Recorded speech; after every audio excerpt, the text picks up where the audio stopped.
ایران میں ایسے عجیب و غریب قوانین جن کو پوری دنیا سے چھپایا جاتا ہے۔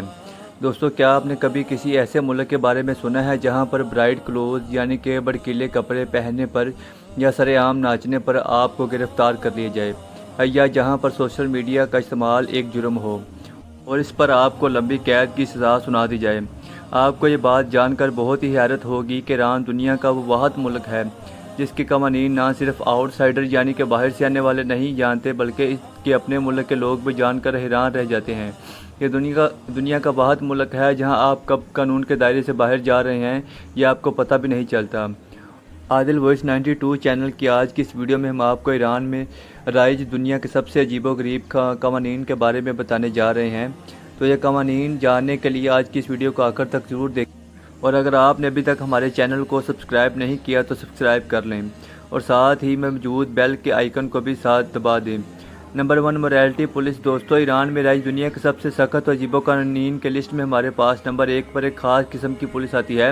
جسے ان کی لوکل زبان میں گشت ارشاد کہا جاتا ہے۔ یہ ایک موریلٹی پولیس ہوتی ہے جس کا کام سڑک پر پارکنگ ایریاز، شاپنگ مال میں خواتین کو دیکھنا ہوتا ہے کہ کسی نے بھڑکیلے کپڑے تو نہیں پہن رکھے، یا کسی نے نیل پالش تو نہیں لگائی ہوئی، یا کسی کے سر پر موجود دوپٹہ گورنمنٹ کی گائیڈ لائن سے تو نہیں ہٹ رہا۔ یہ پولیس بنی تو مرد اور عورتوں دونوں کے لیے تھی، مگر یہ زیادہ تر آج خواتین کو ٹارگٹ کرتی ہوئی نظر آتی ہے۔ دوستو، یہ ایک خاص قسم کی پولیس ہوتی ہے جسے اس حد تک پاور دے دی گئی ہے کہ یہ لوگ کسی کو بھی کہیں سے بھی اٹھا سکتے ہیں، حوالات میں بند کر سکتے ہیں اور جتنی دیر چاہے اندر رکھ سکتے ہیں۔ زیادہ تر کیسز میں لوگ ان سے معذرت کر لیتے ہیں کہ وہ آئندہ خیال رکھیں گے اور انہیں پولیس وین میں ایک معافی نامے پر سائن کر بھیج دیا جاتا ہے۔ ہماری پیاری پنجاب پولیس کی طرح جو ان کے سامنے زیادہ ہیرو بننے کی کوشش کرتا ہے، اسے کوڑے پڑتے ہیں، جرمانے ہوتے ہیں اور لمبی لمبی سزائیں بھی سنائی جاتی ہیں۔ سال 2022 میں ماسا ایمنی نامی ایک لڑکی موریلٹی پولیس کے ہاتھوں گرفتار ہونے والی ایک ایسی لڑکی تھی جس نے پبلک پلیس پر سکارف پہننے سے انکار کر دیا تھا۔ اس لڑکی کو پولیس والے اٹھا کر لے گئے تھے اور بعد میں پولیس کے ظالمانہ رویے کی وجہ سے اس لڑکی کی موت بھی واقع ہو گئی تھی۔ دوستو، یہ موریلٹی پولیس کے ہاتھوں کسی عام انسان پر تشدد کا پہلا واقعہ نہیں تھا، بلکہ اس سے پہلے 20 سال پہلے ریشن نامی ایک لڑکی تھی جس کے کسی اور عورت سے اس بات پر بحث کی ایک ویڈیو وائرل ہو گئی کہ وہ عورت اسے سر پر سکارف لینے کے لیے بول رہی تھی۔ ویڈیو وائرل ہونے کے بعد پولیس نے اس لڑکی کو بھی اپنی حراست میں لے لیا اور بعد میں زبردستی اس سے معافی نامے پر سائن کی ویڈیو بھی جاری کروائی جس میں تشدد کے نشانات ظاہر ہو رہے تھے۔ اس کے بعد عوام کا غصہ دیکھ کر موریلٹی پولیس کچھ عرصے کے لیے بند بھی کر دی گئی تھی، مگر اب ان کے ہاتھوں میں لائیو کیمرے دے کر واپس ان کو کام پر لگا دیا گیا ہے۔ ایرانی عوام کے مطابق یہ پولیس صرف غریب گھرانے کی خواتین کو پکڑتی ہے اور تنگ کرتی ہے، جبکہ امیر خواتین کو بنا حجاب کے دیکھ کر بھی یہ کچھ نہیں کرتے۔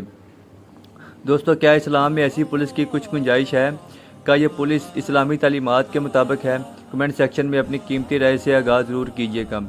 Number 2، death penalty for same sex relationship. دوستو، بے شک ہمارے پیارے دین اسلام میں ہم جنس پرستی سے منع کیا گیا ہے، مگر ایران میں تو ہم جنس پرستوں کو سیدھا ہی سزائے موت سنا دی جاتی ہے۔ مغربی میڈیا ایران کی برائی کرتے ہوئے یہ بھی بتاتا ہے کہ ہم جنس پرست افراد کے لیے یہ ایک انتہائی غیر محفوظ ملک ہے۔ سب سے زیادہ افسوسناک بات یہ ہے کہ اگر کسی نے اپنے آپ پر ہم جنس پرست ہونے کا الزام لگایا ہے تو یہاں کسی بھی قسم کا ثبوت نہیں مانگا جاتا، بلکہ ایک آدمی کی گواہی پر ہی آپ کو سزا سنا دی جاتی ہے۔ اگر کوئی چھوٹی عمر میں نہ سمجھی کر بیٹھے اور غلطی کر رہا ہے تو اسے سمجھا کر واپس سیدھے راستے پر بھی لایا جا سکتا ہے، مگر سال 2005 میں مشہد شہر میں 2 کم عمر لڑکوں محمود عسکری اور ایال مرہونی کو سرعام پھانسی دے دی گئی تھی۔ دوستو، ان دونوں پر محلے کے افراد نے ہم جنس پرستی ہونے کا الزام لگایا تھا جس کی سزا انہیں موت کی صورت میں دی گئی۔ دوستو، ایران میں یہ بھی دیکھا گیا ہے کہ کچھ ایسے ہم جنس افراد کو ان کے اپنے گھر والوں نے اس لیے مار ڈالا تاکہ کہیں ان لڑکوں کے ساتھ ساتھ گھر والے بھی پولیس کے ہاتھوں نہ مارے جائیں۔ سعودی عرب میں بھی ہم جنس پرستوں پر سزائے موت ہی دی جاتی ہے، مگر یہ سب کچھ اتنی خاموشی سے کیا جاتا ہے کہ کسی کو پتہ بھی نہیں چلتا، جبکہ اس کے برعکس ایران میں ایسے افراد کو سزا دیتے وقت اس بات کو یقینی بنایا جاتا ہے کہ اس کی خبر باقی دنیا تک ضرور پہنچے۔ Number 3، in married couples live together, یعنی کہ غیر شادی شدہ جوڑے اکٹھے نہیں رہ سکتے۔ دوستو، ایرانی قانون کے مطابق کوئی بھی غیر شادی شدہ لڑکا لڑکی ایک ساتھ نہیں رہ سکتے۔ اگر لڑکا لڑکی کی منگنی بھی ہو چکی ہے تب بھی وہ ایک ساتھ نہیں رہ سکتے، اور یہ قانون صرف ایرانی افراد پر نہیں بلکہ غیر ملکی افراد پر بھی لاگو ہوتا ہے۔ اگر کوئی غیر ملکی کپل ایران گھومنے آ جائے اور شادی شدہ نہ ہو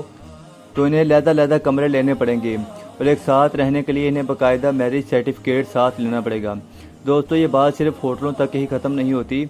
اور اگر ایک غیر شادی شدہ جوڑا کہیں کار میں بھی اکٹھا بیٹھا پکڑا جائے تو پولیس انہیں روک کر سوال جواب کرنا شروع کر دیتی ہے۔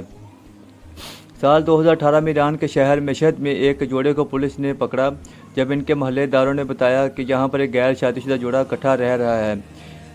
ان دونوں کو کوڑوں کی سزا بھی ملی اور ساتھ ہی ساتھ جرمانہ بھی ہوا۔ ایران کو ہم اپنی حکومت کے قوانین کی وجہ سے اپنی حکومت سے باغی ہوتی چلی جا رہی ہے، اور اب لوگ جان بوجھ کر مزاحمت کے طور پر بنا شادی کے ساتھ رہ رہے ہیں اور بنا اپنا چہرے دکھائے سوشل میڈیا پر تصویریں بھی اپلوڈ کرتے ہیں جن پر لکھا ہوتا ہے کہ ریزسٹنس تھرو لو۔ اتنی سختی اور یہاں سے اتنی ہی متاع جیسا قانون کو بھی سامنے آیا ہے جس کے مطابق نوجوان صرف اپنی ضد پوری کرنے کے لیے صرف چند گھنٹوں کی شادی کر لیتے ہیں تاکہ اگر کچھ غلط کرتے ہوئے پکڑے بھی جائیں تو یہ کہہ دیں کہ ہم تو اس وقت شادی شدہ تھے۔ نمبر 4، نو پبلک ڈانسنگ اور مکس جینڈر کنسرٹس۔ دوستو ہماری اس لسٹ میں نمبر 4 پر ایران میں موجود ایک ایسا قانون آتا ہے جس کے مطابق کوئی بھی فیملی اکٹھی شادی اور دیگر تقریبات پر ڈانس نہیں کر سکتی۔ دوستو اس قانون کے مطابق ایران میں سر عام فنکشنز کرنے پر قانون حرکت میں آ جاتا ہے اور آپ کو جیل بھی ہو سکتی ہے۔ اگر آپ کے گھر میں کوئی خوشی کا موقع ہے اور وہاں پر مہمانوں نے ناچنا بھی ہے تو آپ کے مردوں اور عورتوں کا حصہ الگ الگ کرنا ہوگا، اور اگر مرد اور عورتیں ایک جگہ پر ناچتے ہوئے یا پھر کسی خوشی کو شیئر کرتے ہوئے نظر آئے تو اس پر نہ صرف اس جگہ کے منتظمین کو گرفتار کر لیا جائے گا بلکہ جیل کی سزا بھی ہو سکتی ہے اور کوڑے بھی کھانے پڑیں گے۔ اس قانون کے بارے میں بھی ایرانی عوام کا یہی کہنا ہے کہ یہ سب قوانین صرف عام ایرانی شہریوں پر لاگو ہوتے ہیں جبکہ امیر اور طاقتور افراد کے گھر پر سب کچھ چلتا ہے اور پولیس کھڑے سب کچھ دیکھتی رہتی ہے۔ دوستو آج سے چند سال پہلے جبری نامی ایک کم عمر جانی لڑکی نے اپنے بچپنے میں آ کر ڈانس کی ویڈیو ریکارڈ کر کے اسے اپنے سوشل میڈیا اکاؤنٹ پر ڈال دیا تھا۔ اس کے بعد پولیس نے اس لڑکی کے گھر پر دعویٰ بول کر نہ صرف اسے گرفتار کر لیا بلکہ اس کی معافی نامے کی ویڈیو ٹیلی ویژن پر لائیو آ کر پورے ملک کو دکھائی تھی۔ Number 5، executive session for political اور ریلیجنس ڈسٹینس۔ اس کو بھی ہم سبھی بچپن سے ہی سنتے آ رہے ہیں کہ دین میں کوئی جبر نہیں، مطلب یہ ہے کہ آپ کسی کو بھی زور لگا کر زبردستی مذہب تبدیل نہیں کروا سکتے، اور اسلام نے بھی ہم کو اس عمل سے منع کیا ہے، اور اگر کوئی انسان کوئی اور مذہب اختیار بھی کرتا ہے تو اسے اس کا اختیار دیا گیا ہے اور اسلام یہ ایک ناپسندیدہ فعل قرار دیا گیا ہے۔ دوستو ایران میں اگر آپ نے گورنمنٹ کے خلاف بات کی ہے اور آپ مذہب تبدیل کیا ہے اور ایرانی سپریم لیڈر کے خلاف بولا ہے تو آپ کو سزائے موت کی سزا بھی سنائی جا سکتی ہے۔ کہ جیسے پاکستان میں لاہور میں بیٹھے لوگوں کو یہ بات معلوم نہیں ہوتی کہ سندھ میں ان کو غدار قرار دے کر پرچہ 6 مہینے پہلے ہی کٹوا دیا گیا تھا، ویسے ایران میں آپ کو کب ملک اور مذہب کا غدار قرار دے دیا جائے اور آپ کو پتہ ہی نہیں چلتا۔ اس وقت دنیا میں سب سے زیادہ سزائے موت جس ملک میں دی جاتی ہے وہ ملک بھی ایران ہی ہے۔ اس بات کی حالیہ اور سب سے لیٹسٹ مثال وحید افکاری بنا جو کہ 27 سالہ ایک پروفیشنل ریسلر تھا۔ اس لڑکے نے ملک میں عام آدمی کی اکانومی کنڈیشن کے بارے میں آواز اٹھائی اور کچھ ہی دنوں میں اس کے اپنے جم کے گارڈ کے قتل کے الزام میں اسے اٹھا لیا گیا اور سال 2020 میں ساری دنیا کی طرف سے منت سماجت اور رحم کی اپیلیں مسترد کرتے ہوئے ایرانی گورنمنٹ نے اس نوجوان کو لٹکا دیا۔ دوستو یہاں ہزاروں ایسی مثالیں بھی موجود ہیں جن کو سوال کرنے پر خاموش کروا دیا گیا۔ Number 6، strict internet censorship. دوستو دنیا بھر میں اس وقت سب سے زیادہ انٹرنیٹ سینسرشپ ایران میں کیا جاتا ہے۔ یہ وہ ملک ہے جہاں نہ تو یوٹیوب ہے اور نہ ہی فیس بک، نہ ہی ٹویٹر موجود ہے، نہ ہی ٹک ٹاک۔ پوری کی پوری ایرانی قوم ہی اس وقت مختلف قسم کے VPN استعمال کر رہی ہے، مگر قانوناً VPN کا استعمال بھی تو ایک جرم ہی ہے۔ پاکستان کی طرح دنیا کی مشہور میسنجنگ ایپ ٹیلی گرام بھی ایران میں بین ہے،